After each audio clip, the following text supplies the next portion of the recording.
talk about posture and what good posture is. All posture starts from a base, which is the foundation, and from that base, you're going to lift yourself up against gravity. All gravity wants to do to you is to cause your spine to fold and collapse. So I'm going to show you a couple of postures and what good posture looks like and what a typical bad posture will look like. And the postures will go through are standing, kneeling, and sitting. Slouching forward and collapsing into bad posture. Lifting up into good posture. Collapsing backwards into bad posture. And correcting that by lifting up into good posture.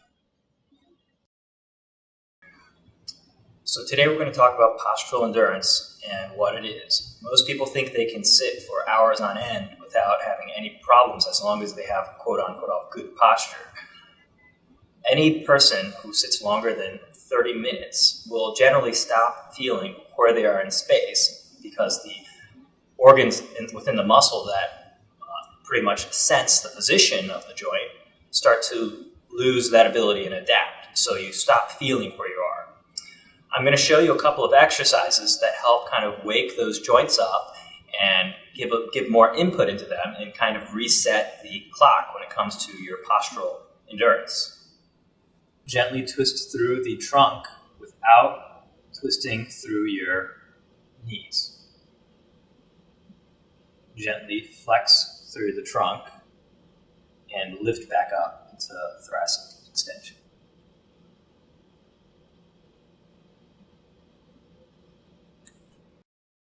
When standing and sitting, the primary movement that you need control of your spine is flexion and extension, which is curling and arching of your back. And when it comes to standing and sitting, we want to prevent both flexion and extension and lift tall into a straight spine. So I'm going to show you a couple of exercises to teach you how to control that movement so that when you do sit, you actually know what it is to be upright. Gently tuck your pelvis and lift it back up and arch your back.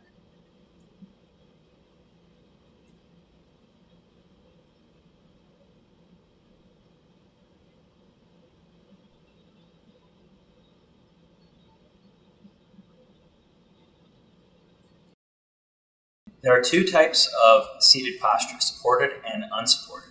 In unsupported seated posture, you're primarily sitting through your sit bones and lifting up and reaching as tall as you can to the base of your skull. Some common tips to maintain that posture is gently reaching your knees forward, lifting your chest high, and gently tucking your chin in. In a supported posture, you're going to scoot your bottom all the way back into the seat, trying to wedge your tailbone at the back of the seat to make sure your pelvis is supported.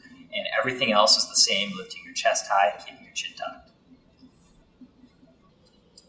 Starting from that posture, reach your knees forward and lift your chest tall and raise the base of your skull up. Scoot all the way back into the seat, supporting your pelvis with the back of the chair, and then sit up from there. In order to sit properly, you need good flexibility. Some of the key flexibilities that are required are being able to flex your hip to 90 degrees and to extend your thoracic spine. I'm going to show you a stretch to improve your hip flexion and also a stretch to improve your thoracic extension. Put your foot on your other knee and hug your thigh towards your belly, maintaining an upright posture to feel the stretch through your glutes. Lean back against the chair and gently extend back to improve your trunk extension.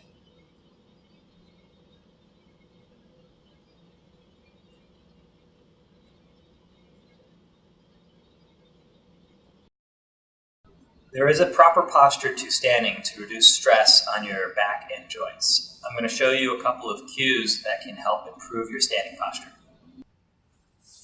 Tuck your pelvis, lift your chest up, and tuck your chin in, raising the base of your skull.